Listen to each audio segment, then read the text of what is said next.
Okay, we'll call the meeting to order. We'll have the Pledge of Allegiance, please. Over here. I pledge allegiance to the flag of the United States of America, to the republic which stands one nation under God, indivisible, with liberty and justice for all.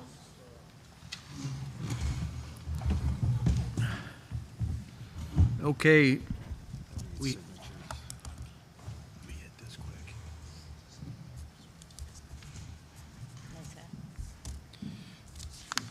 we have any communications from public or press? I think we do. Yes. All right. Good evening, high school board members, Massena Central faculty. Could you check that microphone, please? Make sure that's...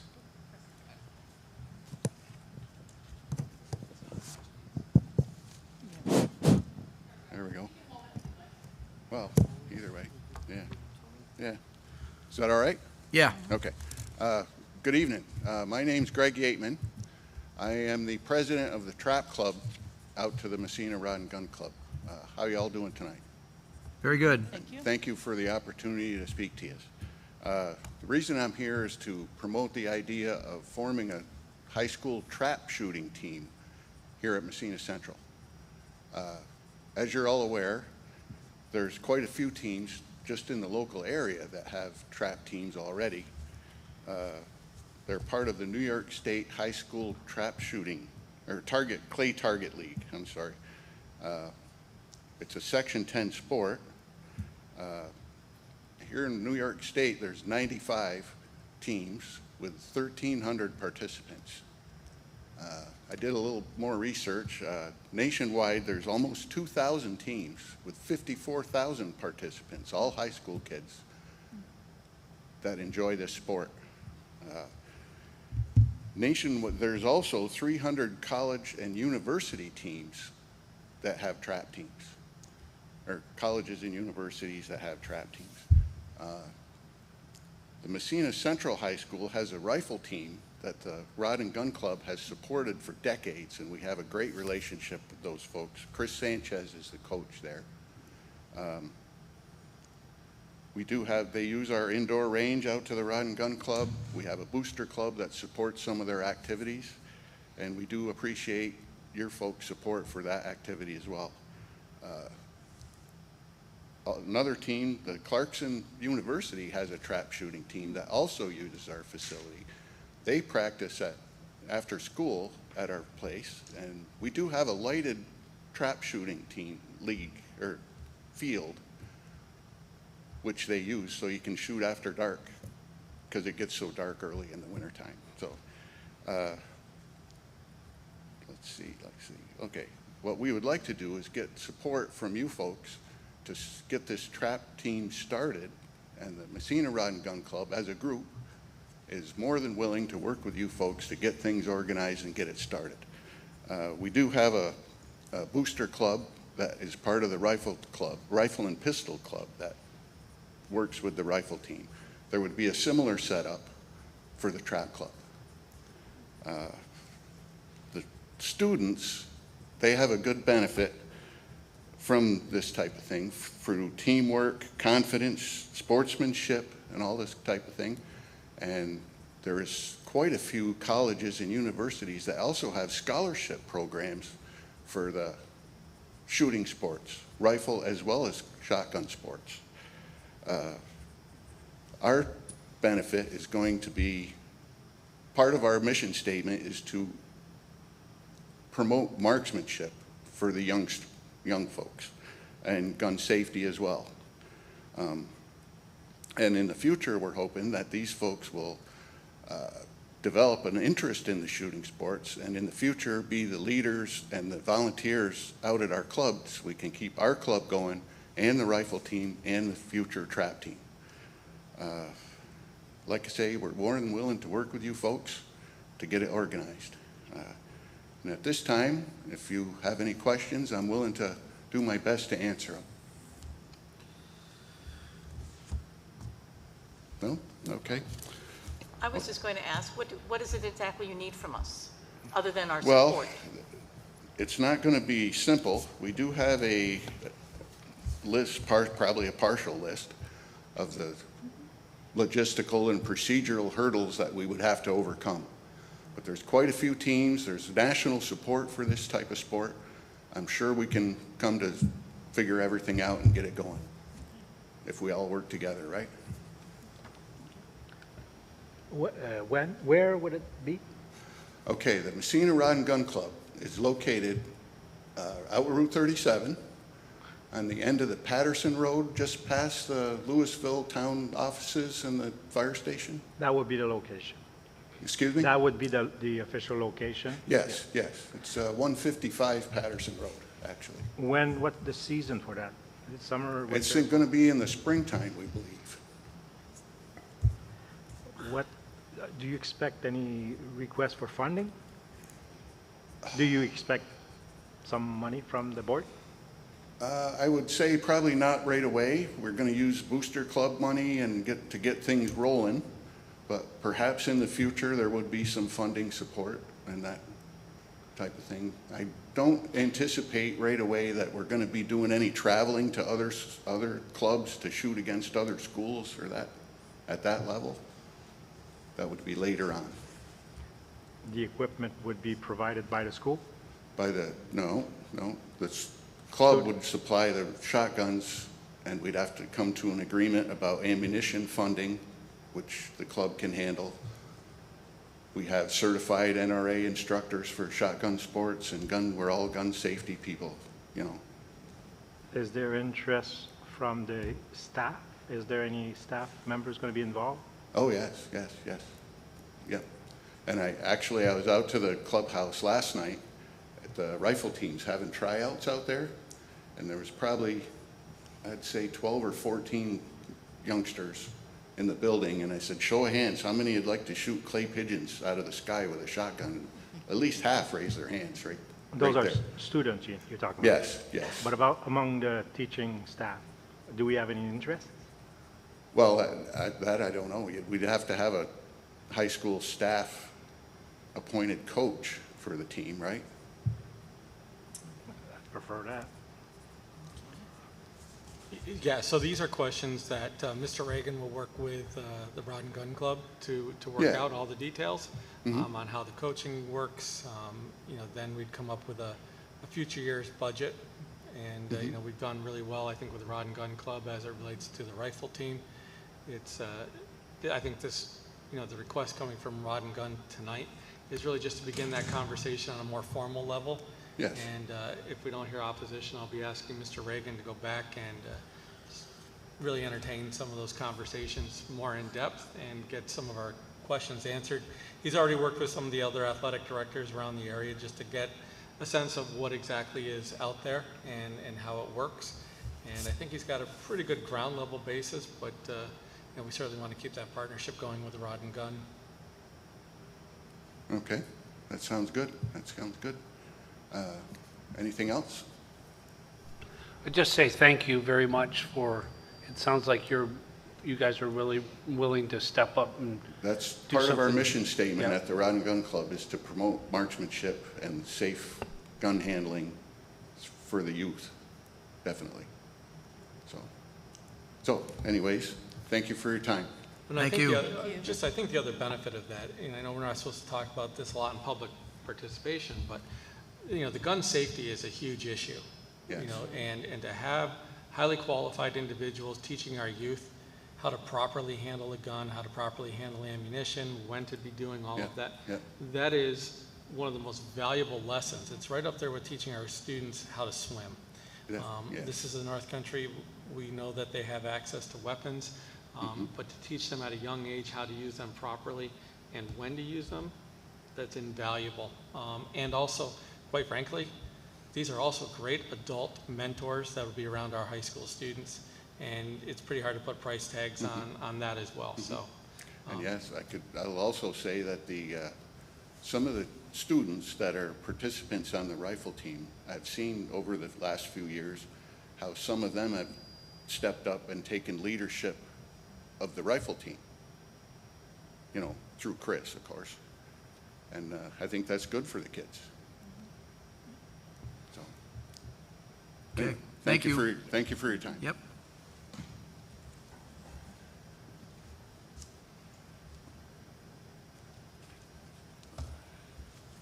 Hello, my name's Ed Ryder. I'm just going to kind of build off what Greg talked. I'm the secretary-treasurer of the Trap Club, and I am an NRA certified firearm instructor. One point I want to point out also, this is both for all the students, girls and boys. I don't care what your ability is, handicap, you know, if you're in a wheelchair, that functionality is there. We have that ability to provide that service or that function for all athletes that want to participate in this to do that. So just so you're aware that it's global within your student body, and there's like no restrictions for your ability to participate. That's it. Excellent. Thank you. I wish these opportunities were around when I was a kid. Anybody else? Okay. Thank you very much for coming. It was nice. Nice to hear it. Okay, we don't have any board correspondence that I'm aware of. Nothing, is there? Reports from board members. Andrew, what have you got for us? Per usual, I have a set of slides. And so on the 3rd,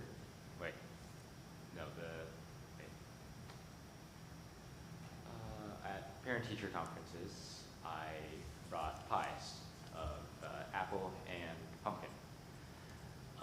I thought it would be nice to bring a little change of pace to the parent-teacher conferences and bring something that has a little bit more of the what's going on in mind. So the holiday aspect coming up, we have Thanksgiving, so I brought pie. And I was there for both 12 to 3 and 5 to 7 serving pies with Mr. Chartrand. And actually, I had a little bit of mixed reviews, honestly, but some teachers were very appreciative that I was taking initiative and doing something within the school that was very seen, I guess, while others, they missed the cookies that were given out at previous. On to the next thing, cooking club. We've been meeting every other week on Wednesdays. Attendance has been steadily increasing. We get a new member or 3 every meeting or so. And I'm thinking of starting bringing in community guest chefs next meeting, which would be after break. And then the last thing, Chromebooks are definitely starting to show their inadequacy in my classes, especially in classes that we are starting our IA section, which is a lengthy writing task, which on the Chromebooks takes a very long time to load in and is not the most enjoyable process. I've also noticed between other students and I that we have a lot more work coming home, because what would happen is between classes, like you'd have maybe 5-10 minutes to, like, when you're just waiting for the class to get started, or like you arrived a little early and you were able to open your personal laptop and like pull out your homework and get some work on it. And 10 minutes every couple periods, that adds up. We can't do that now, because that 10 minutes, probably 8 minutes of it would be spent logging into a Chromebook and then loading everything in. You're already out of time. So yeah, I don't know. That's not a problem I have a solution for, but it is one that I have noticed going into the school year now. So it's not a function of the capabilities of the device, or is it an access issue through our own, Well, what is it? Personal information protection, all the, is that what? Well, you get a different Chromebook each time you go to a Yes, different yes. class, so then you're logging into a new. Okay, okay. we don't- Oh, okay. You're not carrying one yourself? No, correct. Okay. The, Is yeah, Mr. Allen aware? Hmm? Is Mr. Allen aware of this? Yes. He is aware, okay. All right. Okay. So Andrew, that doesn't have anything to do with your request for better devices for your IB classes? The first half of it does, the like loading in of everything as well as working on these longer documents is considerably harder on Chromebooks. And sometimes actually people will avoid working on it in school and spend time, teachers will give them doing nothing just to go home and do it. Has Because, anything moved forward with that request that you know of? I believe it's moving forward, Okay. but, Okay. You'll keep us apprised of that? yes, Okay, yes. good. And thank you for doing such a great job with this, by the way. And the cookies and the pie thing, it's just your first time saying you cannot please everyone, Andrew. Good job with the pies. Thank you.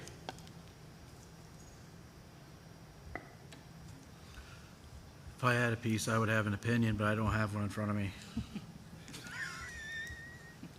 I will say the rest of the pies were given out on that Friday to the students, so. Very good. This shows a great initiative. Thank you for trying. You all set? Thank you.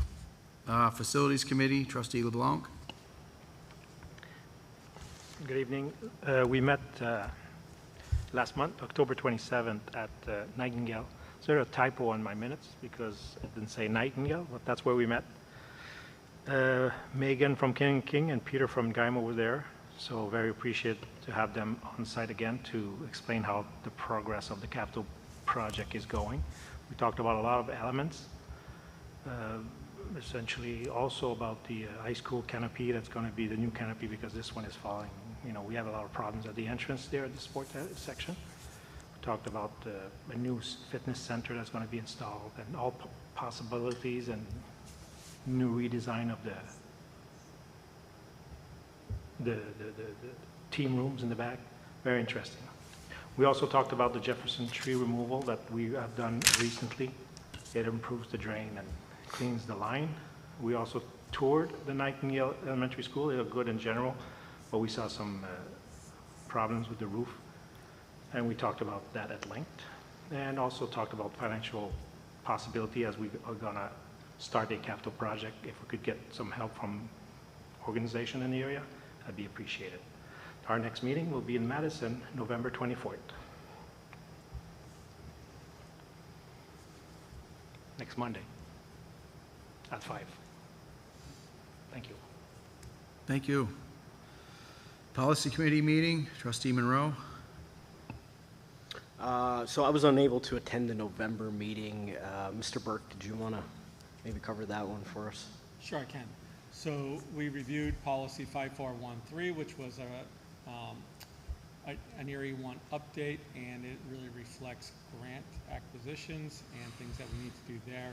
We are recommending that we approve that update. Likewise, policy 5681, recommending that as well. It's an Erie 1 update. The primary change there is, as we'll talk later, the cardiac emergency plan annex, which needs to be part of our district-wide plan. There's also a little bit of revision to some of the terminology, such as lockdowns. Oh, sorry, thank you.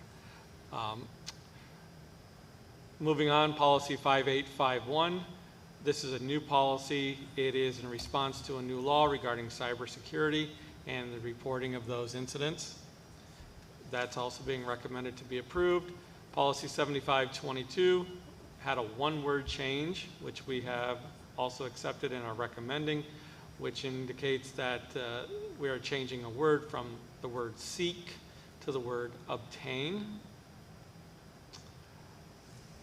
Recommending the new policy of 5850, which also goes back to network security, and this has also been reviewed and approved by our IT director, Mr. Allen. And we are recommending reauthorization of 3 policies which do not currently have Area 1 updates, and they are policies 5550, 5610, 5622.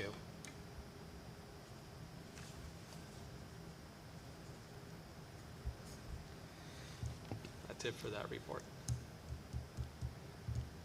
Okay, does anyone have any questions? Who was there? Trustee Beckstead and Trustee Giroux. Thank you. That was everybody, right? Yes. Okay. The NISBA convention.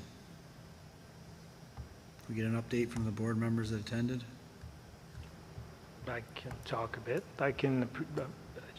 First of all, I would like to thank the board for allowing us to go there. It was very interesting. We learned a lot. I went to the Thursday session on legal, learned a lot there. I focus the presentations on AI, which is evolving very quickly at a lot of levels. And I also focus my learning around special ed, which is an interesting subject that's not easy to understand, very complicated. It's not traditional classroom. So learn a lot there, essentially, in it. We were invited to a dinner with Tetra, an architect firm, not ours, but another one. And we had a good evening on Friday. It was on a rooftop, so we enjoyed that on their dime. That's it. Okay. I'll just speak briefly, if you don't mind, Mr. Sure, Okay. sure. Yes, and again, I wanted to start by thanking the district for allowing us to go. It really is very much worthwhile, and we really do learn a lot. Let's see, I'll keep it very brief. I went to the law seminar as well. I wrote down, as you saw on the agenda, some things about tenure law and wording of contracts, but you could look at that yourselves.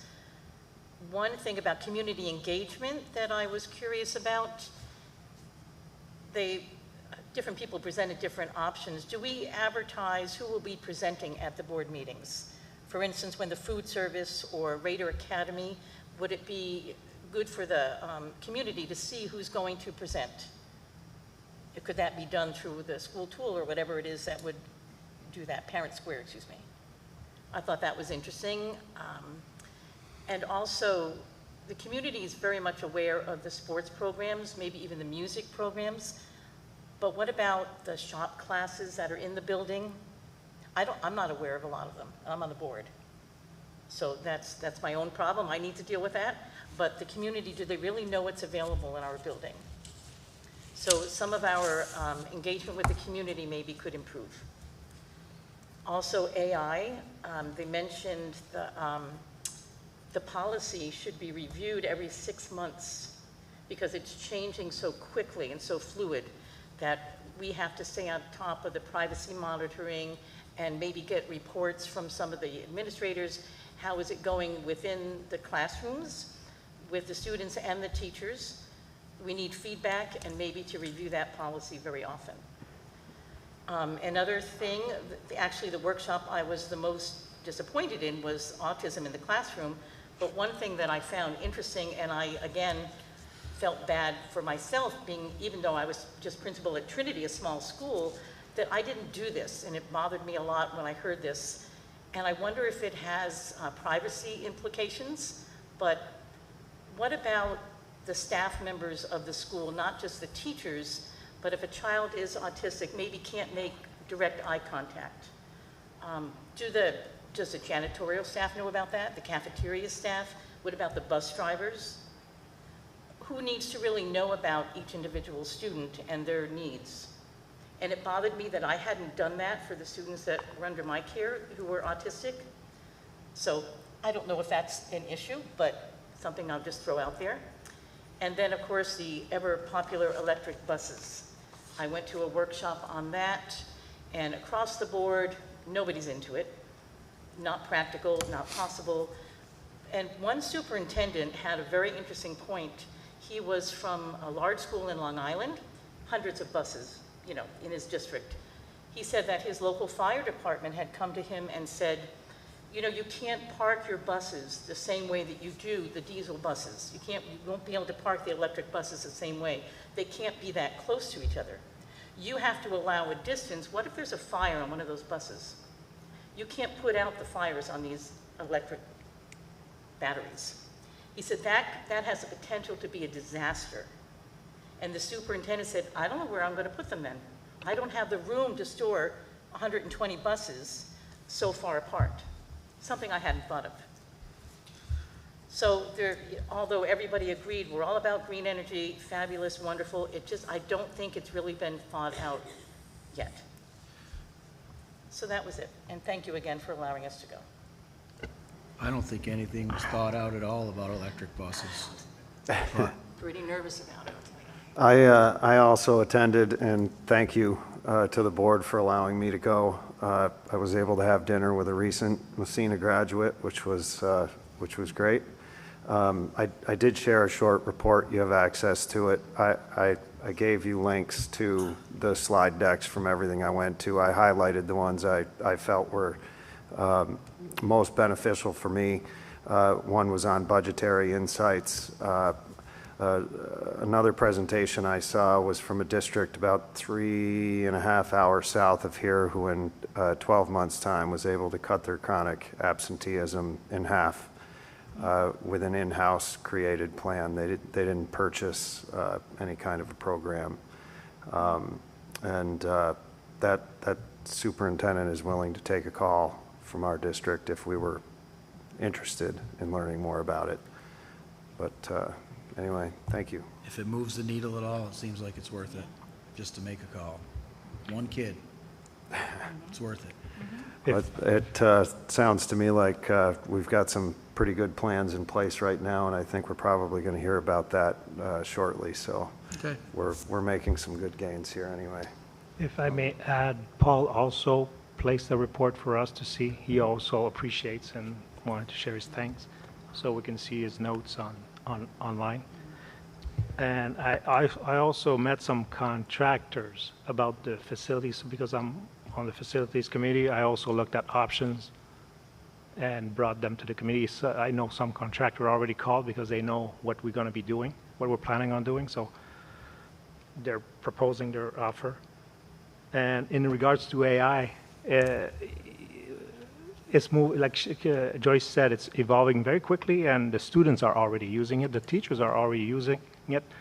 We have nothing against it. We just need to understand it, frame it, so we can evolve in a good way with this new technology that's evolving. So it's important to look at that and discuss a lot of stuff. And they provide a lot of help, and they also offered their phone number, because a lot of them are advanced on it. They tackled it a lot sooner than us. And in regards to buses, that's another subject, so I'll talk about it after. If you have anything else after, I can jump in for a different subject. Next subject. I just wanted to report, because we met October 29th with Roger Catena. I don't know if we're talking about it. Should I go ahead? Sure, go ahead. Different subject. So if we want to report, we also met at BOCES Ogdensburg, October 29th, and met with Roger Catena. And it was very interesting. It was long, very interesting. All the superintendents were there. And what I noticed, or what I appreciated the most, is that what he said is that in our political environment, there's a lot of frustration. And he was saying that education is a stable of stability. So what we're doing now, what we should be doing is the same as what we used to do, keep teaching the same traditional way, or that were thought like 200 years ago. We had it right 200 years ago, and sometimes we would just want to change something that's it's not necessarily for the better. So anyway, it was interesting. And he also gave us an update on the bus.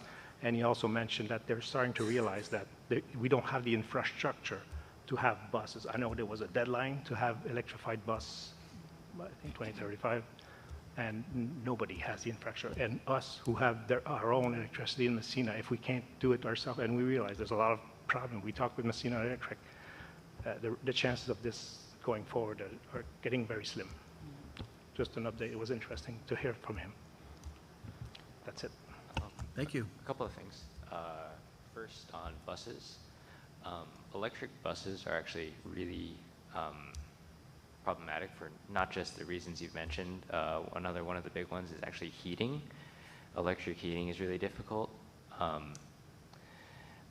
One of the ways diesel does it is just running the coolant under the bus to heat it. And the way to get around that is basically, in my opinion, hybrid buses. And I'd like to put that thought in the back of your mind if you want to look into that later.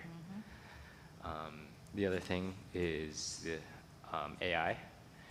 It's evolving faster than anyone can react, and students will use it in any possible way to do anything, whether it's more work or not. Just use AI. And but I think the way we should go about it, in my opinion, you don't have to do this, but I think you should embrace it. Like, to ask the student to say they're using AI and let them use it to give them ideas. Don't let them plagiarize and copy exactly what they're doing, but let them go to it for structure, for ideas, for going in and making finding spelling errors. I know Grammarly is possibly one of my favorite AI tools, and it's, yeah. You know,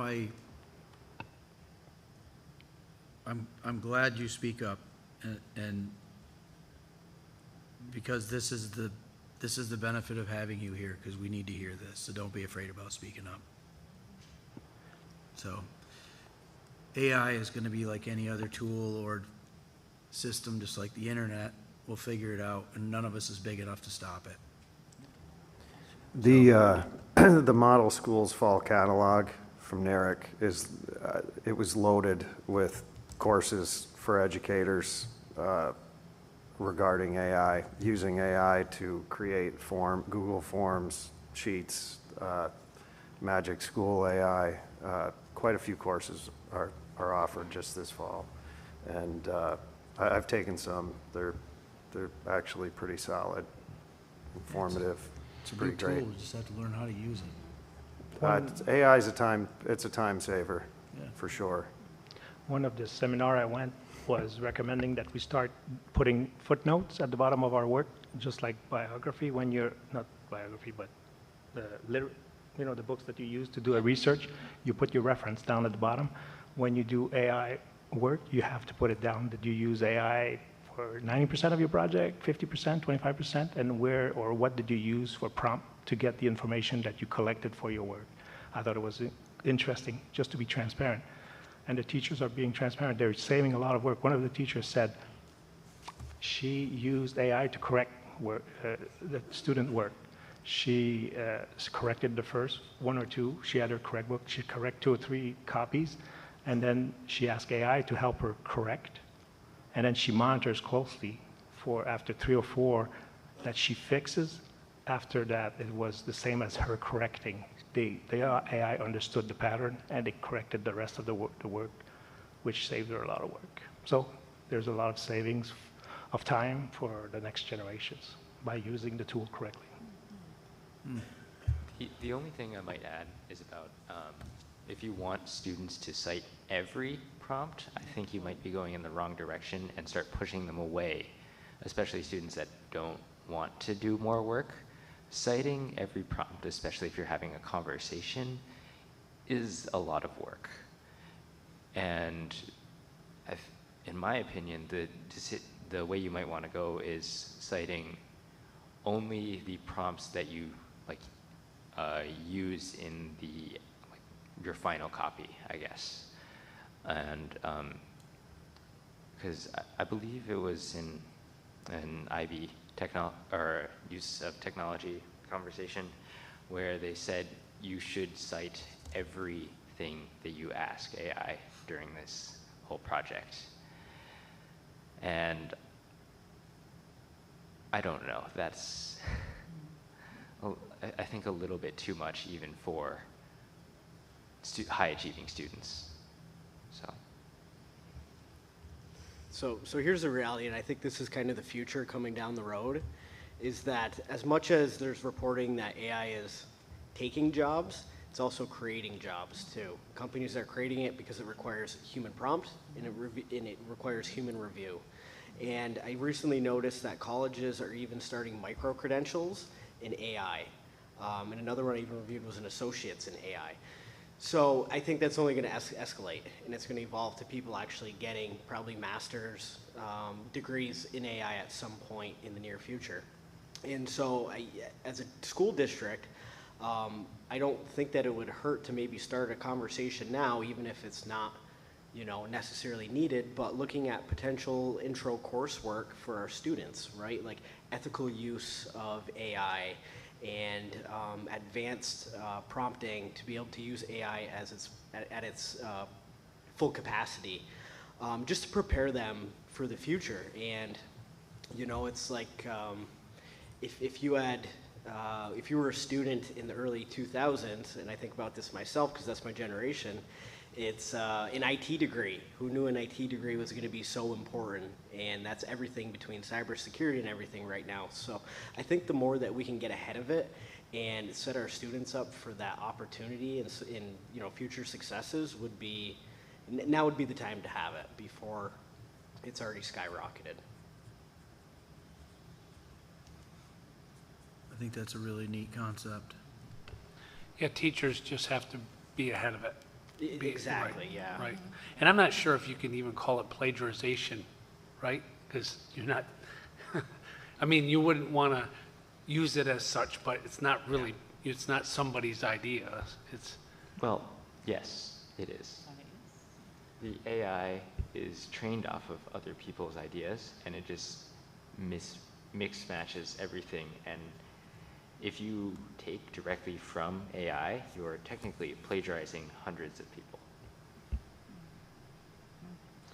It's going through the legal framework in defining plagiarism right now, and I don't think there's a solid answer on it yet. Generative AI creates. Yeah, sure. I was thinking about its use the other day in a court, how it could replace a jury, but it can't because the Sixth Amendment, peers, you have to have a jury of your peers. So the other thing I just want to mention about the buses as an analogy, I think perhaps a good way to look at it is it's like forcing a third grader to do physics, trying to move this quickly on getting the infrastructure and everything set up to be able to, if they're going to set dates, it's like I'm saying, it's like trying to force a third grader to do physics. We're not there. Going back to what Andrew said before about the hybrid buses, I don't know if you noticed when we were down in New York City, the public transportation buses, they're hybrid, yet they want us to get electric. I'll say no more. And we don't have the budgets either to support, and they're super expensive compared to a traditional bus.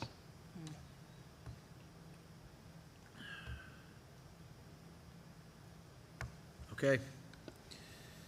I don't have anything myself. Reports for administration. So we have a number of presentations this evening, and I'd like to start off with a presentation on our Indigenous Education Program. I'd ask that Danielle Chapman come forward. She's our director, and she has an entire team with her this evening.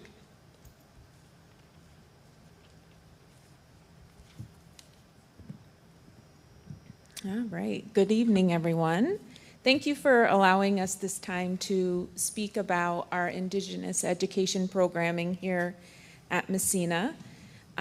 We receive 4 Indigenous education grants, and I do the easy work of the annual applications and final reports, but the team here, we're lacking some other staff members, but they do the hard work of working with our students and setting up all the programming that we have here at Massena. On the next slide, I just put in some data. It has changed already as I was looking at our numbers yesterday, we currently have 316 now Indigenous students. We have 94 at Jefferson, 27 at Nightingale, 18 at Madison, 66 at J.W. Leary, and 111 at the high school. On the next slide, Shelby Barrow is going to speak to you about our students and where they come from.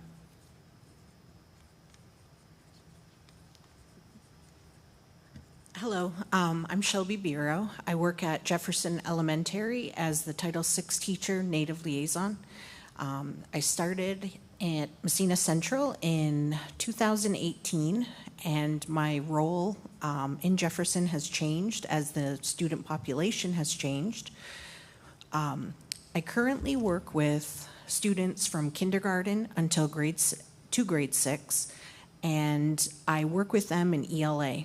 I focus on helping them make the adjustment coming in from different places, different school districts, different parts of Akwesasne, and different, they all have a different path. So if you could take a look at the map, you will see that I have numbered the schools that are on Akwesasne. You can see the territory borders are quite distinct. You have the southern portion is located in New York State. So if you could take a look at the school labeled number 1, that is the St. Regis Mohawk School, which is part of the Salmon River Central School District. We see students that come in. It used to be at Jefferson. They came into school starting in grade 6 because that is where the Mohawk School stopped. Prior to that, students would go right from the St. Regis Mohawk School and would go to the junior high. Also, in the southern portion of Akwesasne, at number 2, you will see the Akwesasne Freedom School. The Akwesasne Freedom School teaches, it's an immersion school where they're learning Mohawk and tradition and culture. And that school, depending on who's enrolled, possibly goes up to grade 8. If you take a look at school number 3. The location of that is on Cornwall Island, which is part of Ontario, all part of Akwesasne. School number 3 is part of the Akwesasne Mohawk Board of Education, and that school is the Akwesasne Mohawk School, different from school number 1. And in that school, they are taught standards aligned to the Ontario standards of Canada, and there they it's primarily classes are taught in English with Mohawk language classes. If you look over to school number 4, that is in St. Regis, Quebec, again part of Akwesasne, and at that school that is Ganadago School. Ganadago School, they are taught pre-K, and I believe it goes to grade 6, but I would have to double check on that. Mohawk immersion entirely. And then school number 5 is Gisnaine School, and that is a school that has K through 6, primarily taught standards according to Ontario. I think they all follow Ontario guidelines for their standards. And again, taught in English with Mohawk language classes. The reason why I'm sharing some of this is to kind of speak on behalf of the students that are at Jefferson Elementary. Danielle had just stated, Mrs. Chapman had just stated that our students are up to 94 students from Akwesasne, and I have been working with the students to help facilitate their enrollment into Jefferson and their success. I support them in ELA, teaching them, students who come from Mohawk immersion, to encourage and support the students to have a solid foundation to learn to read and write in English. So that may sometimes look very differently, where I would have a first grade student who would come in and I would have to just review letters, sounds, and an understanding of the English language.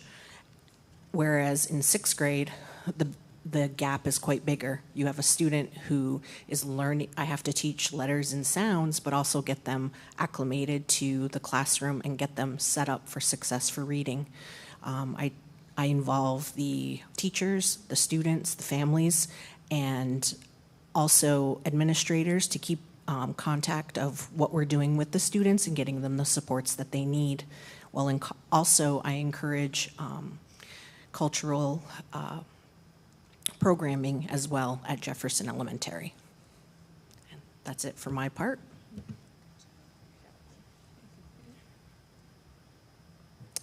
All right, so Shelby explained a little bit more back on the data page where we had that the percentage of Indigenous students in grade 3, there were 54% that were 2 years behind or more.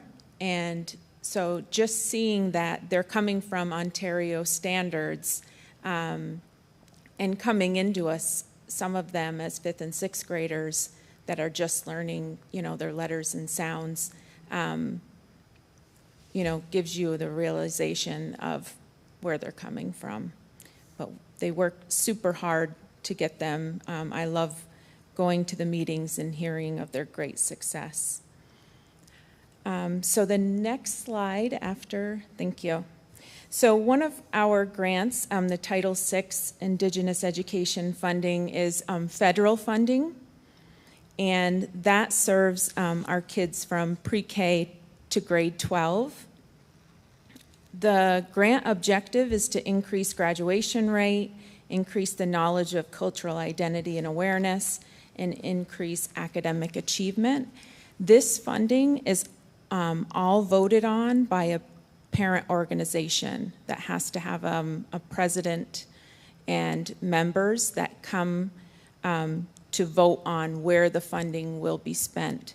It starts with a needs survey of all of our Indigenous families, and then we narrow down to what they want to spend that on. So, for example, this year they wanted supports for reading. They wanted a cultural teacher, transportation for summer school for our junior high and high school. We have culture classes, and I'll talk about that more at a later slide, in our elementary this year. We also fund field trips to the Akwesasne Museum for all of our 4th graders, and supplies needed in the classroom. The next slide is talking about our state funding. So that is our Indigenous education funding that comes from the state. That does not include pre-Kers. The focus is academics and culture and language support. We do sign a contract, a 10-year contract for that, but still annually you have to put in what you will be using the money for. And then we also get additional funding for transportation to the territory and tuition. So what we use the state funding for is for our reading teacher, and we also have a teacher assistant that helps Shelby at Jefferson, because our immersion students are coming in, our older students who are learning to read and write in English. We want to make sure that they're still able to get in with their peers and learn math and science and social. So this teacher assistant goes in to help them with reading. The next grant is our My Brother's Keeper Indigenous Education Grant. The number there is wrong. We do support all of our students, so at this point, 316. The grant objective is to implement a coherent Cradle to College career initiative with an emphasis on boys and young men, and Ryan Ransom is going to tell you about all that he does with that.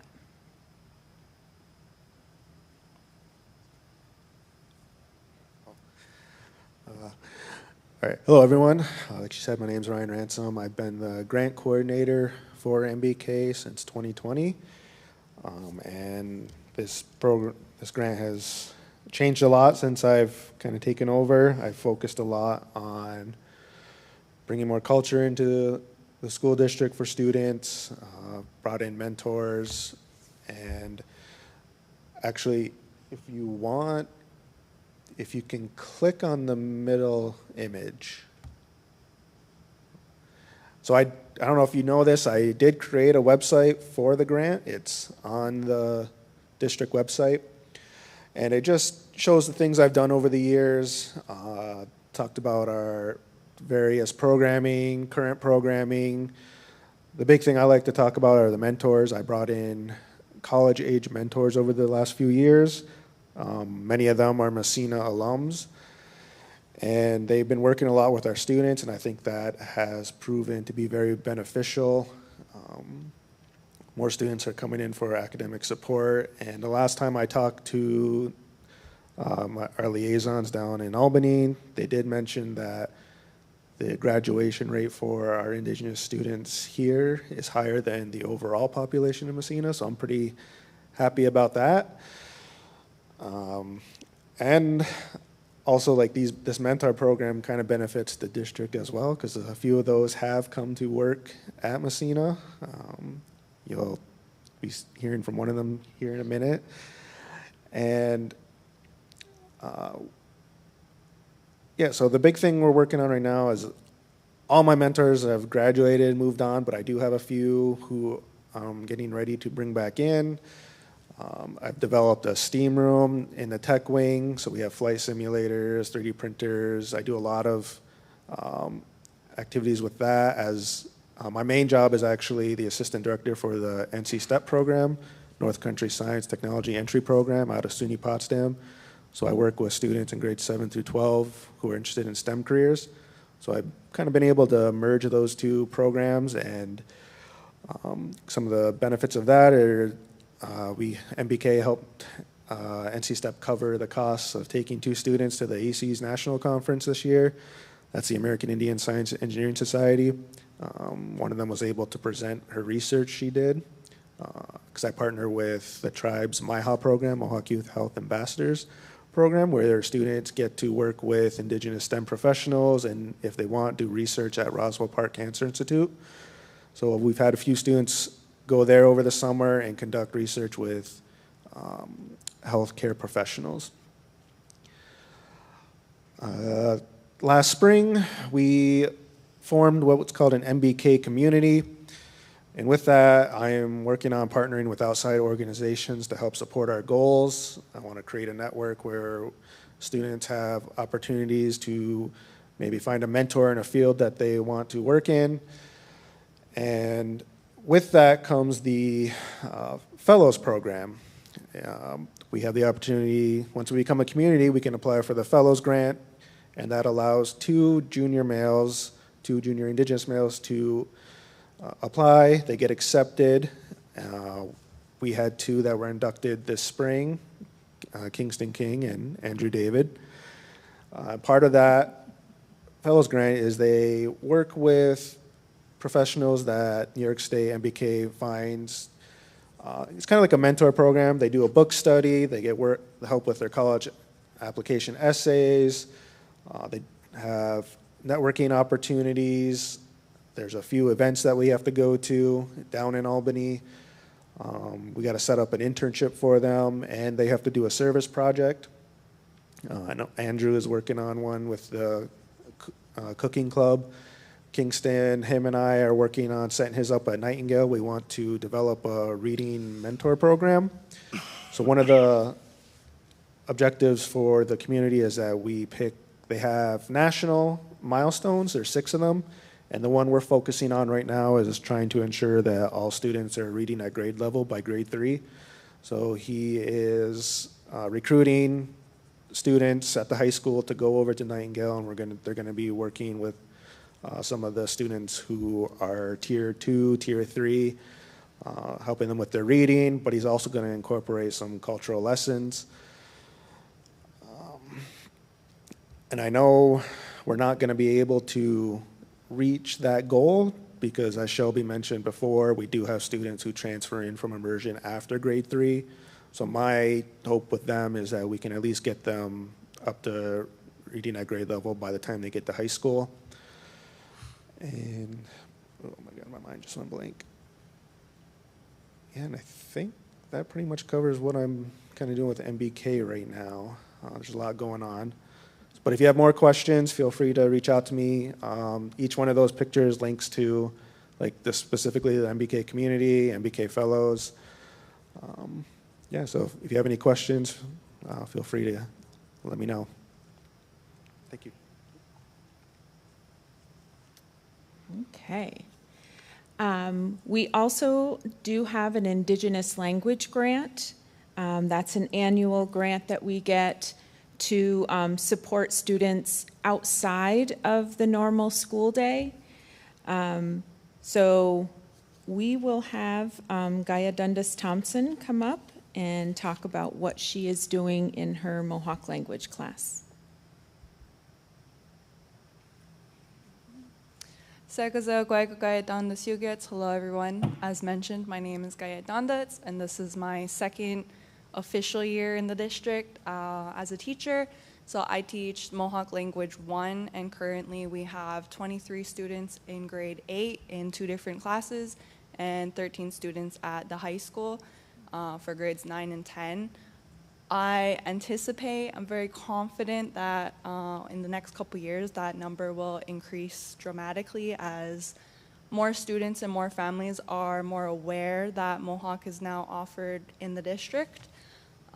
We keep our themes and topics fairly in line with what our French 1 and Spanish 1 are teaching. So other than our introduction to self, social and family relationships, food and meal prepping, health and wellness, we also cover the Ganyageha alphabet. It's very brand new to a lot of the learners. We cover pronouns, particles, and there was phonics. And then what we just started this week was Arohando Galewadekwa, so meaning our words before all outs. It's a very important speech among the Haudenosaunee people that reminds us to give thanks to all the things within the world that we have.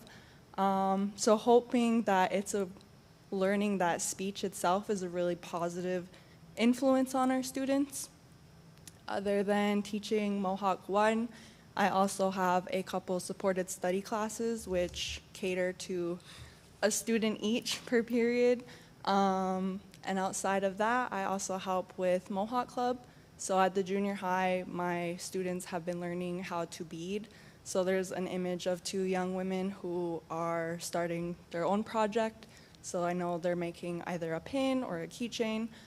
And outside of that, I also meet once a month with currently 1 senior student who wanted to learn how to bead, so he's learning how to make his own medallion, which he is gonna proudly wear at graduation. And I think that's it for me. Thank you.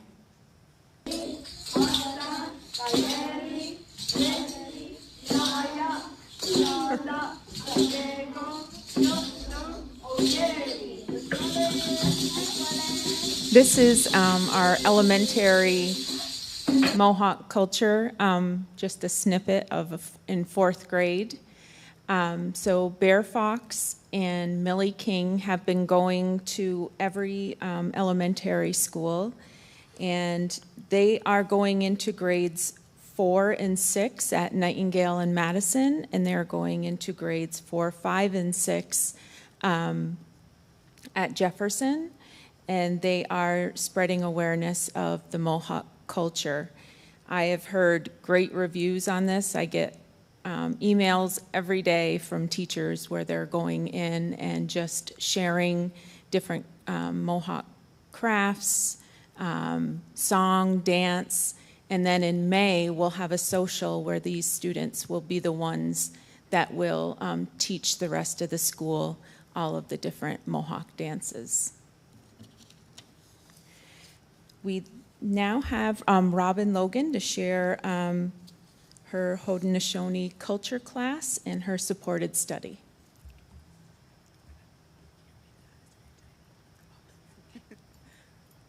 My name's Robin Logan. I've been working at Massena since 2012, so altogether about 10 years. This is my 4th consecutive year back in the district. I teach Haudenosaunee culture and history, which is an introduction course, half credit elective that's offered to all Massena students. It covers the basis of Haudenosaunee culture, social, political, family structures. We cover topics like the creation story. The students look in depth at the wampum, use of wampum in diplomacy. They study their own belt, and then they make their own belts. So that is a course that I teach in the fall and in the spring. I also teach supported study, which is the role of supported study is to provide culturally relevant programs and services to Indigenous students within the school setting. I also work as the advisor to Mohawk Club, and the students plan the events that are happening for Native American Day, typically. They do some fundraising. They want to make some t-shirts, so they're working on that. It gives them some leadership skills. A lot of the students that are president or vice president often ask me for references for college, so they are a big part of Tuesday's Native American Day celebration. I think that's it. There was a video link on there. I don't know if that's been taken off, but there was an interview that David Sommerstein did with NCPR they covered, I think it was 2017, they covered Native American Day, so there was a little snippet on there, but I can share that at a later time. It's on our copy. Oh, We okay. have it. So I'll I let can you- see it on my screen. I'll let you watch that at your own leisure, but since, yeah, I think our time's up. Thank you. Thank you. So when we reported this in October to the parent, at a parent meeting, it was an hour-and-a-half long presentation. So we tried to get everything all into one. As you see, there's a lot of great things happening. And all of these things are, everyone in the whole district is able to attend. So, you know, even our Mohawk language, we have non-Indigenous students in it also. Do you have any questions for any of us? I have a question. You mentioned that we currently have 316 students. Could you tell me how it evolves from the last 5 years? Is it increasing? Yes, it certainly has increased. When I started this position 5 years ago, we had 200 and I want to say 57. I can get you the exact numbers from the last 5 years, but then I remember we were in like the 260s. It was 274. Last year we were 309, I believe, and then this year 316. So we're doing well and we're improving, and according to what the lady just said, we might teach second language a little bit later if it keeps being popular. Yes, for sure. I also want to say, yeah, thank you for the presentation. And my son, I can attest that my son attended the one of your MBK program, and he learned stuff that I wouldn't be able to teach him, so it was a great opportunity, and he had a great experience many years ago, a few years ago. I have a question, and I didn't know there was a museum. So my question is, how can the community, being so close to the Kwasasne, how can the community learn more? Is there places that we are welcome to visit other than the casino? So, sorry, I need to be closer to the mic. It's practice for Tuesday. So the Akwesasne Library is in Hogansburg. It's right kind of in the middle of Akwesasne before you get to Bears Den on the left. They have a small museum and gift shop. There's the Native North American Traveling College on Cornwall Island that I think Mr. Sanchez had gone to this summer, and my daughter and Addison Tarbell, who's in the top picture there, both gave him a tour, and he raved about them. And there's also just the governmental agencies that you could reach out to. AMBI Board of Education language program. They have a lot of resources. On Kawanoge, there is the ADA building, which they make Mohawk language resources as well. Sorry, where is that? The one you just mentioned? On the Peachtree Mall on the left before you cross onto Cornwall. Okay. Yeah, so it's, but they have a website, AEDA, ADA. You'd have to look up Akwesasne Development Agency. So, and then, is there any I'm forgetting? Yeah. So Akwesasne Economic Development Agency, and then the Akwesasne Travel also has a website where they have things. I think that covers most of it. Yeah.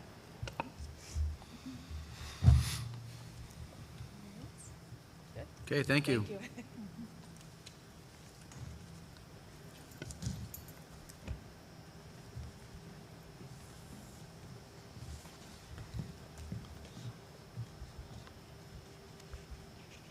All set.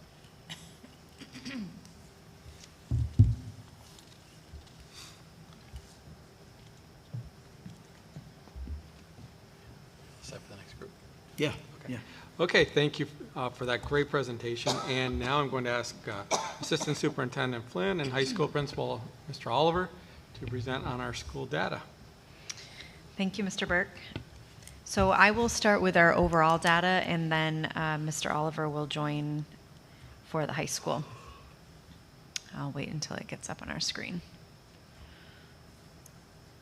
There we go.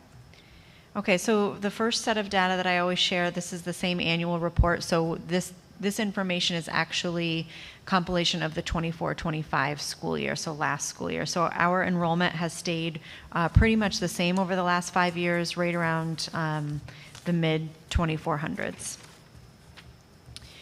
And Robert, your question asking about Native American population over the last 5 years, that's on the next slide. And you'll notice my numbers are a little bit under Mrs. Chapman's, and the reason for that is when some families enroll, they enroll as mixed race. And so this is how state reporting on the very specific report that we pull for this information. So it looks a little bit under, so ours shows 298 where her data says 316. So this kind of just gives you a good visual of the increase over time in the last 5 years. The one on the bottom is our students with disabilities. Last school year, this one, 431 students with disabilities on Beds Day, which is the beginning of October. Economically disadvantaged is quite similar, but what I want to bring your attention to is the bottom right where you see our homeless numbers. Our homeless students went from 26 students to 44 students, so that's the largest amount that we've seen. And this is where our community schools really comes into play. So we have a community schools coordinator, and then we have a McKinney-Vento liaison, and we work with them. And we also have specific Title I funding that goes directly to these students when they need something. For example, if they need a very specific calculator for math class, or they need something for like a BOCES cosmetology kit. Those are some things that we purchase for them. The next slide shows our migrant and foster care students, which are holding pretty steady. And then, yes, we are excited to give you an update about our chronic absenteeism. As you know, our district goals are ABCs, attendance benchmark, and climate culture. And we've really been all hands on deck as a district with our chronic absenteeism. And just as a reminder, chronic absenteeism is missing 10% or more days of school. And so at the end of November, any student who misses 6 or more days is considered chronically absent. So what we're doing each month is at the district level, we're working with our communications to create images that all the principals and the district level use in their Parent Square newsletters, and all the building principals have on their TV screens in the lobbies and cafeterias for their students to see as well. And it's just, reminders of the importance of attendance. Then each month, we are pulling our what we're calling level 2 yellow data, and these are students that are close. They are chronically absent, but 1 or 2 day shift, and then they're no longer chronically absent. So we're really focused on those students that really we're hoping to be able to shift. And what happens is each month we give that data to our building principals, our school counselors, our social workers, and then they work with the teachers to look at those students. And each department chair and grade level leader has a very specific goal for their team, and they are looking at their rosters monthly and looking at students who are chronically absent, and we're asking that they have outreach through Parent Square with direct messages. And I get reports of the number of direct messages, and we are in the thousands as a district. If you could go back one slide, Mr. Lincoln, please. So on the bottom here, this is just a quick update. This was a celebration that we had as a team. Last year at this time, at the end of October, our chronic absenteeism at the elementary level was 18.4, and currently we are at 16.5. So that's a 2% improvement from this time last year. And again, just a reminder, our goal for the end of the school year for elementary is 21%. At secondary, this is the big celebration. This time last year at the end of October, we were at 28.8% chronically absent at the secondary level, and we are happy to report a 10% improvement at the secondary level. So at the end of October, we are 18.2% chronically absent, and again, our end of year goal is 29%. So we are seeing improvement. Again, it is a team effort. We are talking about attendance all the time at the teacher level, at the student level, at the leadership level. So we're seeing improvement, and we hope to continue that. So the next slide, the way we wrote our district goals is we separated them elementary and secondary. That makes most sense the way our teams are. But the way state reporting is chronic absenteeism is split by grades 1 through 8 and then 9 through 12. So in the blue, that's all students. So in grades 1 through 8, you kind of see it remains the same, around 25%. The other colors are the subgroups. And so we're looking at those subgroups as well. So each month we are looking at our Native American population. Anyone that works directly with those students, they're getting those reports and asking for outreach as well. And we're also focused on our homeless students with our McKinney-Vento liaison and community schools coordinator. The 9 through 12 data in the blue again is all students, and so at the end of last year we were at 40%, and again we are hoping to drastically decrease that number this year. So 3 through 8 assessment data, each year I show you 3 reports, the percent proficient, those are our level 3s and 4s, our performance comparison to the region, our St. Lawrence Lewis BOCES, and then trends over time over 5 years. You all have access to this, so I won't go into the weeds of all the numbers, but what I'd like to highlight is that last column. In grades 3 through 8 for ELA and math, we are above the regional average in almost every grade level in ELA and math. So we were excited about that.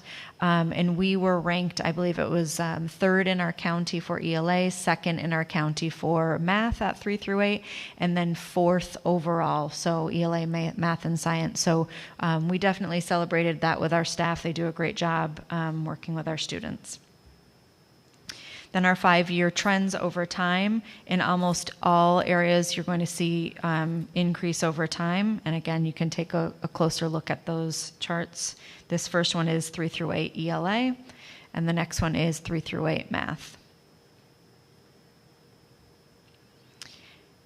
And I will pause right there. Does anyone have any questions about chronic absenteeism or enrollment or 3 through 8 before I hand it over to Mr. Oliver?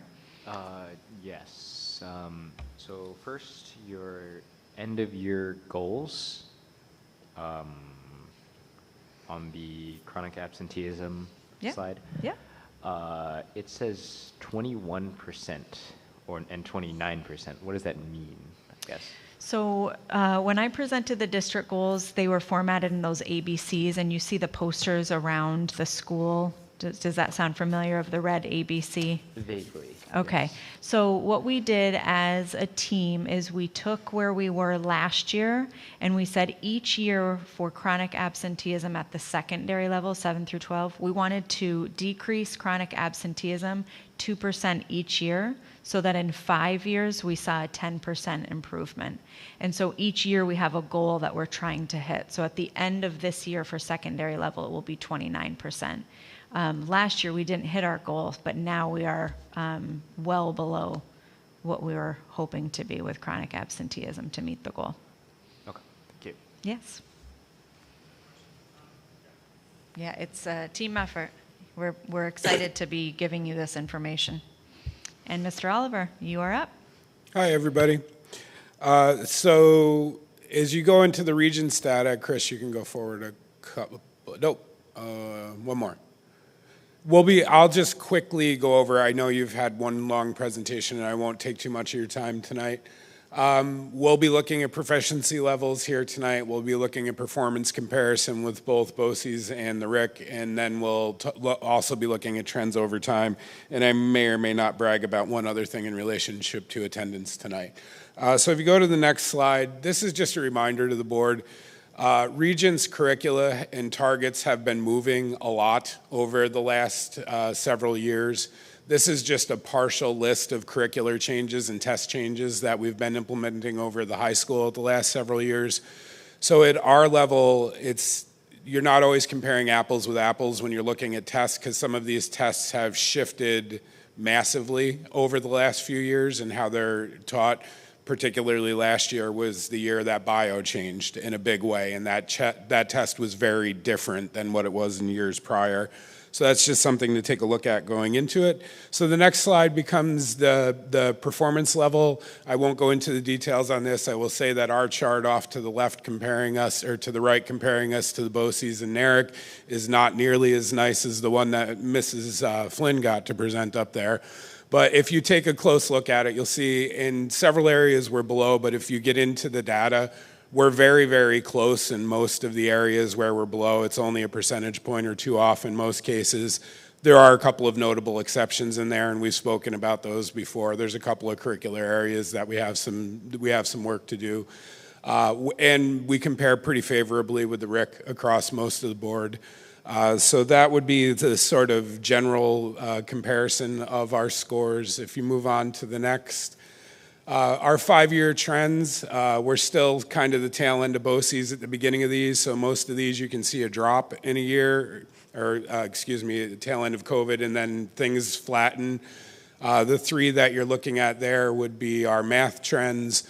One of our areas, as we've talked about, is algebra. We continue to have some issues there, and we're continuing to work on that. Our trend in Algebra 2 trigonometry class is pretty flat, but at a very high level. It's one of our areas of success. And one of the areas we're strongest at the high school is our geometry. Not only are we on a strong upward trend in geometry, we're pretty much towards the top of the pack in that particular test. Next slide would be ELA. Our ELA 5-year trend, we had a big dip a couple of years ago. We seem to be on an uptrend, but I want to see that going on for a couple more years before I'll say that out loud. Moving on to our science. Science, for the most part, is good. We, even with the new bio curriculum, we went up a piece last year. The trend in chemistry is down, but I can tell you the trend in chemistry is down everywhere. I don't know what that is, and there's a new curriculum that's implemented brand new this year in chemistry, so we'll see how that all shakes out. Our earth science are flat, but at a very high level. We have very strong instruction there. And physics is also flat-ish, but at quite a high level as well. The next slide is looking at some of our social studies. Very happy. When we stood here last year, social studies was one of the areas that sort of jumped out at us. We put a substantial amount of effort into that, and we were able to see some really nice gains in our social studies scores this past year. So that's a big tribute to the folks in those departments. Next up, before I get into the LifeTrack data, I did want to make a point that when you every year I come here and we talk about the Regents scores, and there's always the proverbial, what are you going to do about it? And we very much went back to basics this year, and we're all in on attendance at the high school. Chris, if you could show that other slide I prepared for you. You guys don't have this one, but tell me, can you see it on your TV up front there? And I can get Mr. Burke to share this one out to you. This is one that I shared with my staff at a faculty meeting this week. As Mrs. Flynn said, we're all over attendance. She looks at chronic absenteeism for the year. I tend to report in terms of daily attendance rates in the building. So this chart that you're taking a look at, the blue columns would be last year and the green columns will be this year. Andrew, if you're bored, I'm sorry because you saw this morning. So what you can see, the first two columns are populations and grade levels. The next two columns are the numbers of days that those students missed, and that would be from the start of school to the time period we're in now. And the last two columns are the average daily attendance rates. So what I would draw your attention to is the days missed between last year and this year. With our focus on attendance this year, in the first 2.5-ish months of school, our students, which there's 20 less of this year, have been in school almost 1,200 days more than they were through this same point in time last year. So when you ask, what are we doing about some of the things on Regents? Yes, we're doing the curricular work. At the end of the day, you can't perform on the Regents if you're not here to get the content. So we're all in on making sure our kids are here to get the content. I've worked in this district for 20 years.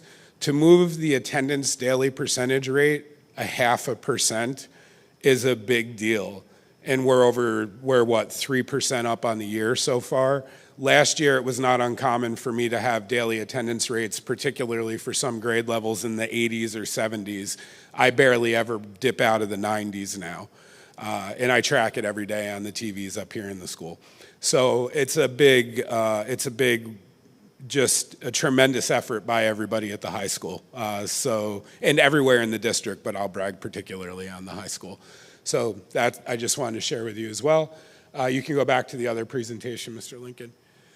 Last year, it was the goal of the school board to get LifeTrack out to our seniors and get data. I believe you guys have all the data from the LifeTrack linked into your agenda. We just wanted to call your attention to a couple of things on the next slide. This slide is kind of showing where our students' plans are. So this is our seniors last year self-reporting. You can see the vast majority of them are heading towards a 4-year college, and another big group are going to 2-year colleges, and then a lot of them are either planning to work full-time or part-time. Good information to have. For me, the better information to have is the amount of people that think they were prepared walking out of our school.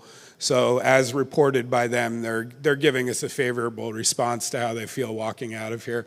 Obviously, that 75% could be 85 or 95. There's room to grow there, but that's a number that makes me feel pretty good to see up on the board there. And I think, Mr. Lincoln, graduation rates, how could I forget? Next slide. The New York State data isn't out yet, so we're just giving you our data in these slides right here. So the next slide would be the June graduation rate and the August graduation rate. You have to remember we always present them both. Our June graduation rate moved upwards a little bit last year, so that was a good sign. Our August graduation rate was a little flat if it didn't go backwards a little bit last year. But this has been the stickiest number of all in my 20 years of being here. It has been bumping right around the same 3 or 4% as long as I've been here, and it's not for lack of effort. The next slide would then show you the subgroup graduation rates, and these are all broken down. You can see that dropout rate seems to have gone down a little bit. There's some trends in there that we're working on and some things that we need to work on. Our students with disabilities is something we always pay attention to. But that is really the high school or the secondary data for this stuff this year. I think that's the end of it now. Any questions on the Regents data or the attendance data or any of it? Just a quick question on the Algebra 1. It looks like the proficiency was quite low, and then the Algebra 2 jumped. Is that because they fall off there? I would say it's a matter of the scale of the numbers of students and who's taking the class. So at Algebra 1, that's the benchmark test that all students have to take to get out of the school, whereas when you get into the Algebra 2, you don't have to take that course, so the students who are taking that course tend to be more on a traditional college path or whatever you would say about that. So the algebra test is the one we're trying to get everybody through, and it's definitely one that we pay a lot of attention to, and we're working hard on.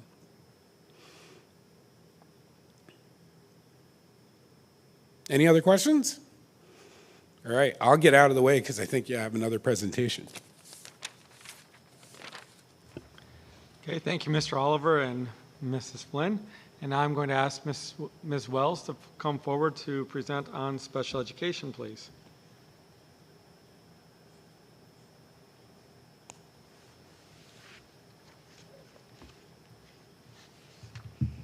Hi, everyone. I'm pretty loud. It's my first time speaking up here, so.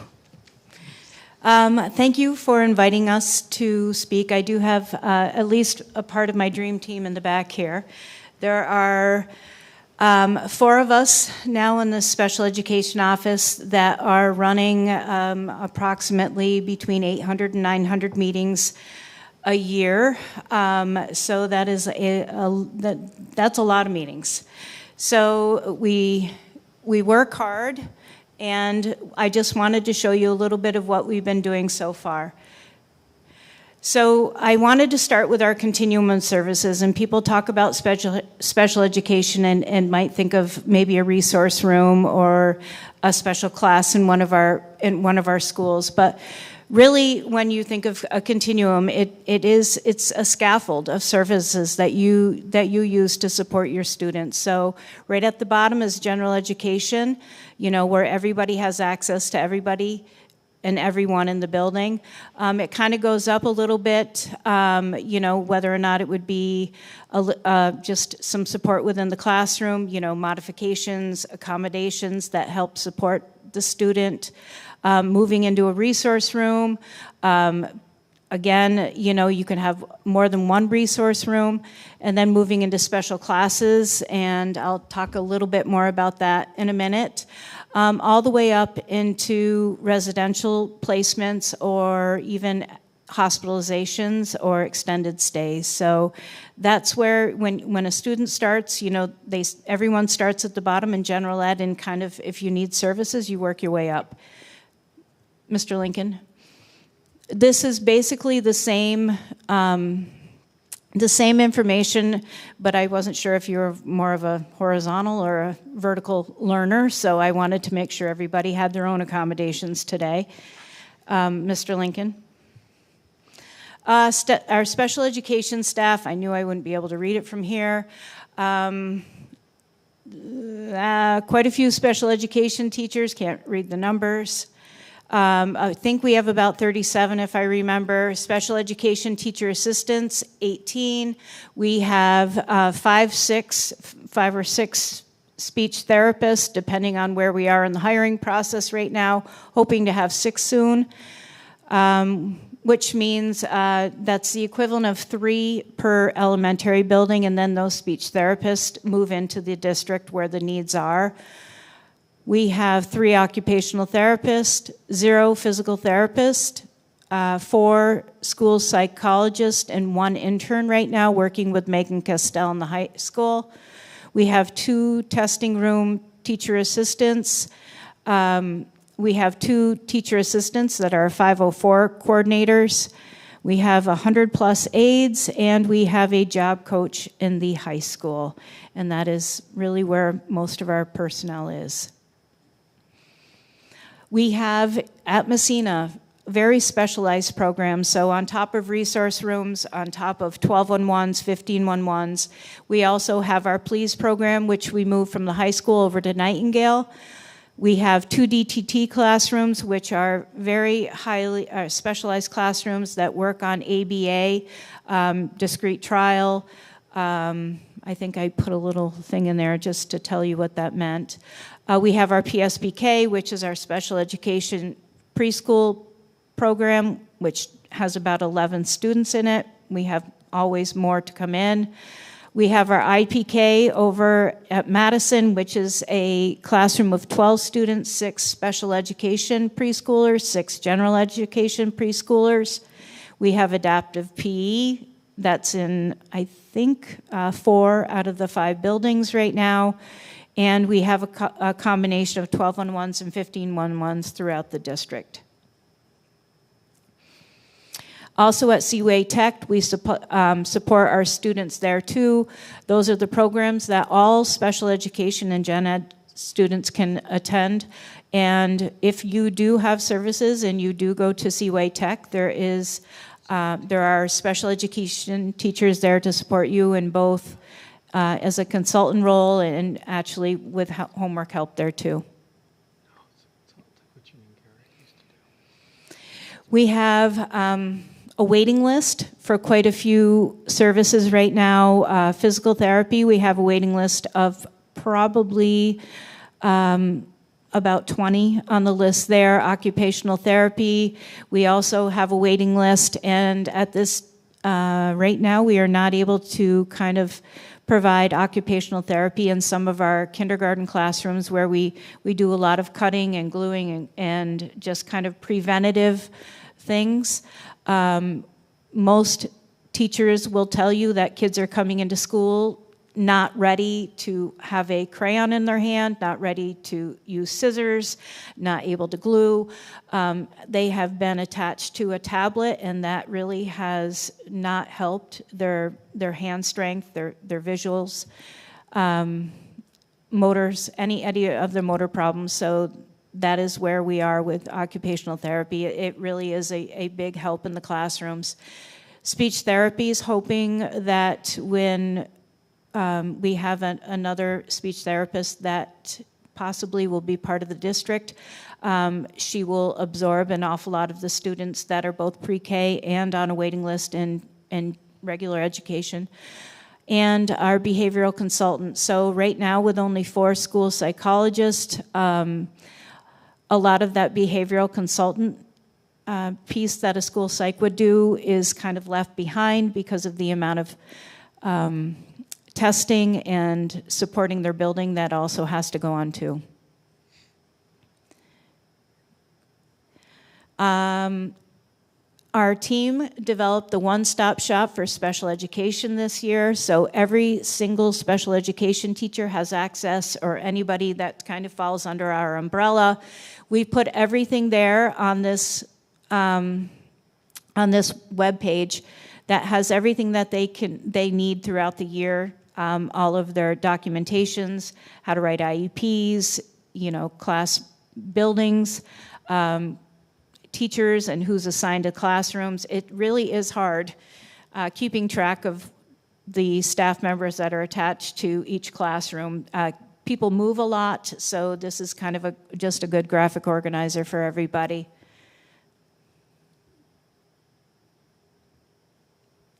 We also have built-in staff meetings for our special education teachers now. Anna and I have been going to every building once a month and having a regular staff meeting with all of our special education teachers, the teachers' assistants, and all the related service providers that are in the buildings. We were there for about 20 minutes and go our merry way, but it's nice to connect. It's nice to get to know them. It's nice to see what they're doing in the classrooms, and they really are doing amazing things. So it's been great. It's been just a great process working here in special education. Is there any more slides, Chris? I think I'm done. Any questions? Yes? Amy, let's see. On slide number 5, I'm not sure of all these acronyms. DTT. So it's a discrete trial. That's basically what it means. You go in, and I don't know if you've heard of ABA from any of the BOCES. So it's an applied behavioral analysis. So it's just a very systematic approach to teaching students that really do have trouble learning the traditional way. So a lot of getting compliance out of them, a lot of, for instance, touch blue, touch blue, touch blue. They don't want to touch blue, touch your nose. Distraction and then teaching, distraction and teaching kind of thing. A lot, most of our students that have pretty high needs with autism are in those programs. I have a question. Do you mean by students are not ready to use a crayon? They just don't have the fine motor to be able to hold crayons. And we expect them to write their name, and they can't even hold a pen. Yeah.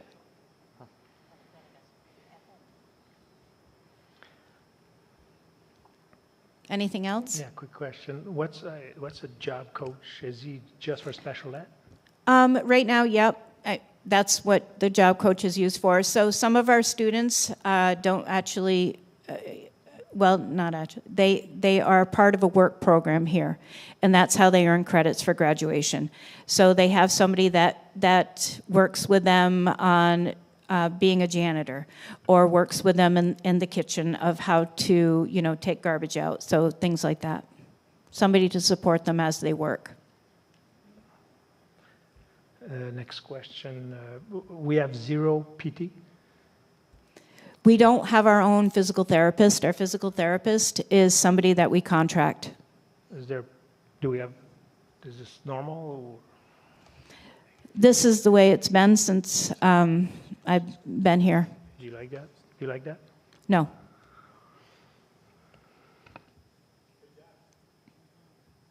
Nice presentation, a lot of stuff. Thank you. Thanks. Okay. Thanks, everybody. Thanks, Amy. Next up under my report is this evening we will be looking at the budget calendar to have that approved. And basically with the budget calendar, we have to work backwards from when the date of the budget vote is, which is established by the state of New York. And then we have to meet all the statutory regulations in terms of public hearings, public notifications, that type of thing. We actually began the budget calendar this evening with our first Finance Committee meeting, just taking a very preliminary look at what our fund balance may look like at the end of this year and what we're projecting for some of the major expenses for the future in terms of next year. Any questions about the budget calendar? Yes. Budget calendar. Oh, it's not the school calendar, sorry. Yeah, No, we're good. We have a bus utilization request from PAL for Monday. They will be on, it's a half day for our elementary students due to parent-teacher conferences, and they are looking to take 2 buses to the McAndry Nature Center. The last month or so, I've also talked to the board about the need for us to authorize probation officers to be armed. That is something that's coming down from the county, and if you've read anything in the news as of late, there was a delay in that. They first thought it would be a delay in obtaining the weapons.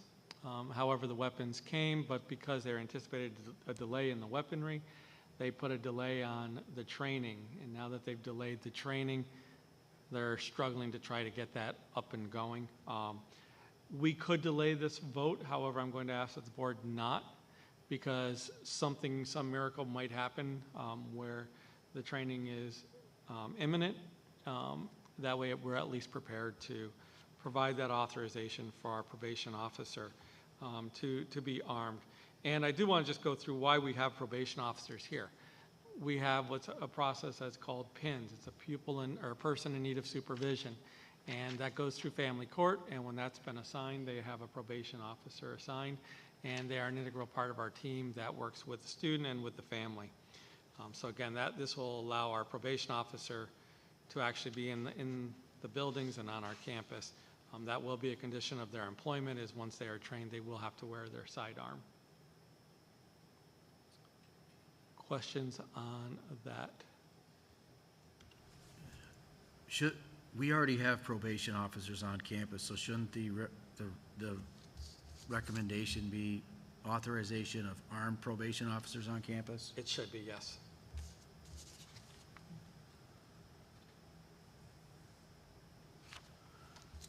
Should we add something in pending completion of training? But that, Just we can certainly put that in there, because that's. Just because we're sort of Right. preemptively doing it and no one Exactly. waiting for them to get trained. Yep. So approval of armed probation officers on campus. And perhaps it should even, instead of saying training, it should say authorization by St. Lawrence County. Okay.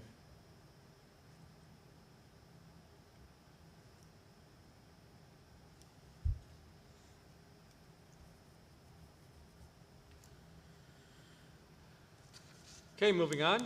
We, as indicated a number of months ago, we had to add a cardiac emergency response plan to our district safety plan. That has been done.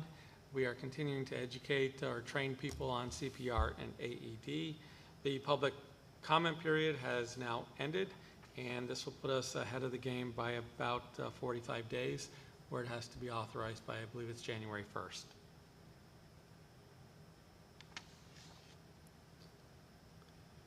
And my last item is requesting that the board approve retroactively a donation from the Home Depot.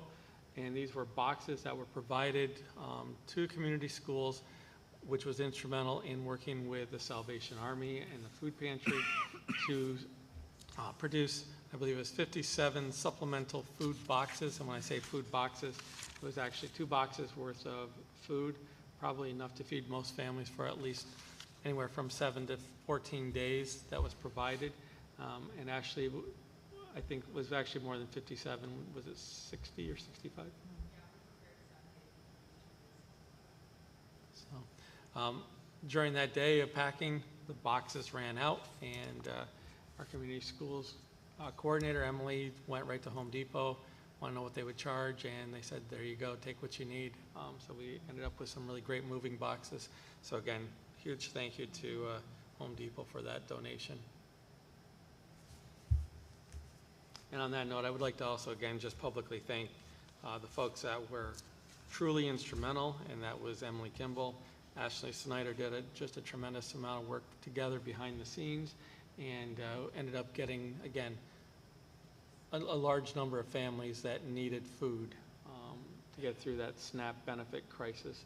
So again, a huge thank you to all of those folks that worked so hard in the Salvation Army, the food pantry. We also had an emergency meeting the week prior where we invited all the food pantries in from the local area, members of the clergy, members of the churches, and again, just a great community effort, which really is indicative of who Massena is as a community, that people just came together.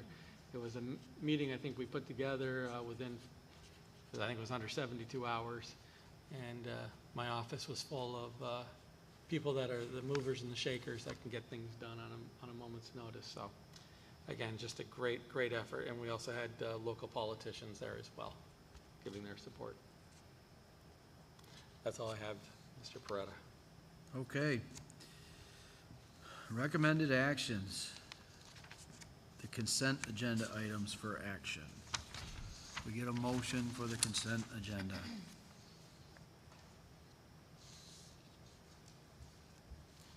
Just question. Motion. Do we have a second? We have a motion and a second discussion. I would like to know what you think as a board chair of the finance department. What do you think of the budget status report? Because I tried to make sense and I didn't understand correctly. So I'll go with your opinion, if you're good with it. What's Mallory think? What was your concern about it? The report, because I would like to see, it differently. So I didn't go through all the lines, but you sit in the budget. You're the Yeah, chair, I'm so you're okay with it. comfortable with I'm what okay happened. with it. That's all I wanted to know before I vote. If I you're feel good like with this it. is a baited question, the way No, you're asking. if you're good with here, it, then we're but- good with it. Because I didn't look, I have to vote independently. I would like to know what I'm voting on, and if you, I trust you. Could you call Mallory sometime and find out whatever, Yeah.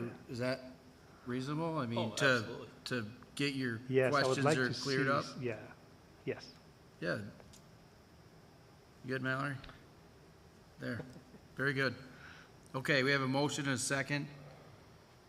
All in favor? Motion carries. Approval of the 26-27 budget calendar. Your motion? Second. We have a first and a second. Any questions? All in favor? 5, that's all of us. Motion carries. Approval of the bus utilization request. So moved. Second? Any discussion? All in favor? 5, the motion carries. Maybe I'll get this right. Approval of the county authorized armed probation officers on campus. So moved. Second. Any questions? All in favor?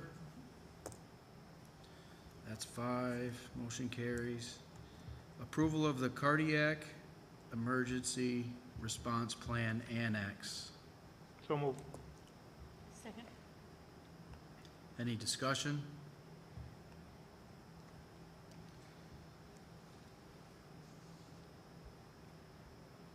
You good, Dan? You're digging in? No, I'm good. Okay. And vote for it? No, 1, 2, all 3, four. 4, 5, yeah, Yes. 5. Against, not nobody. Was someone against it? No. Okay, let's see that, okay. And approval of personnel action items. Superintendent Oh, Burke. sorry. I recommend approval of the action items listed as numbers 1 through 46. So moved. Second. Any discussion?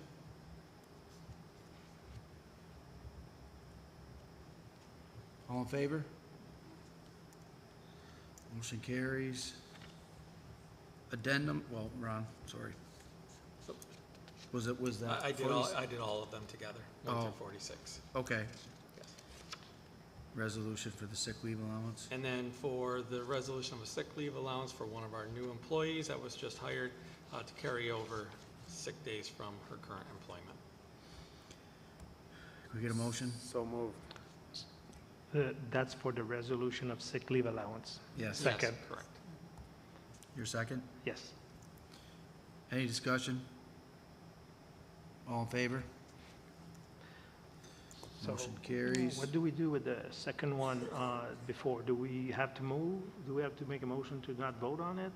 For which one, addendum, Yeah, personnel addendum, action? yeah. He cared 1 through 46 covered them So all. we don't have to say nothing because it's on the agenda? I did 1 through 46 as a totality. Okay. If that works for everybody, we can do that in the future, or? Yeah. Okay.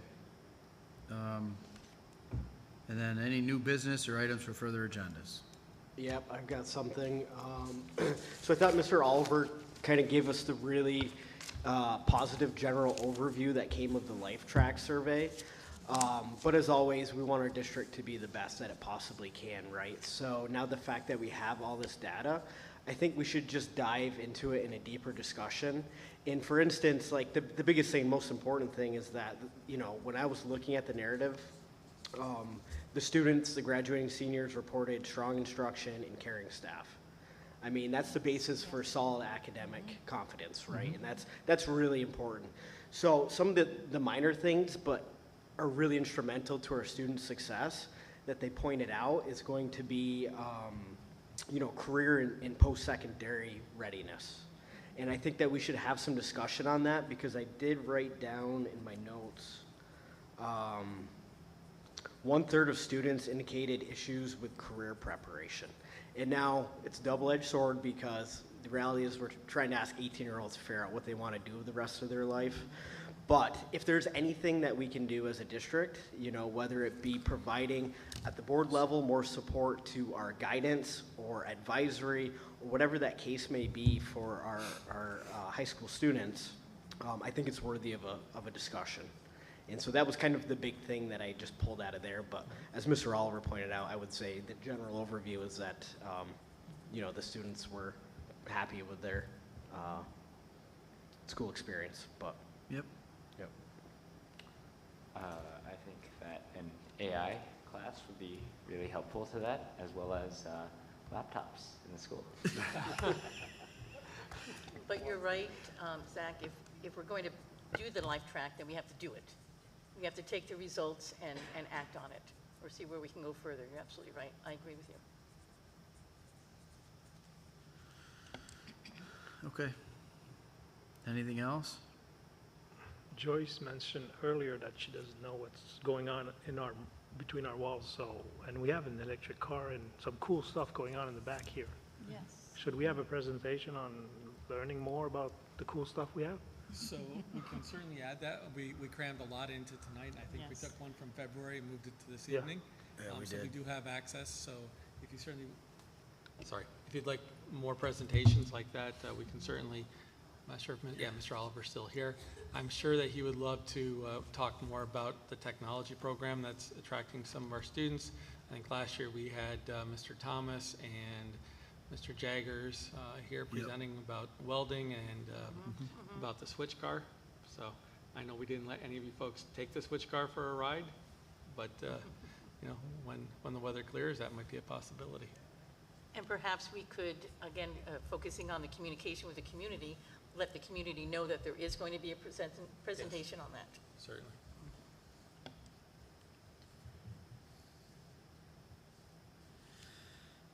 Okay, any other items for further agendas? Any other communications or comments from the public and press? Probably not. Okay, we don't need an anticipated executive session. Okay, so can we get a motion for adjournment? Any discussion further? Who wants All in favor? Who wants an executive session? I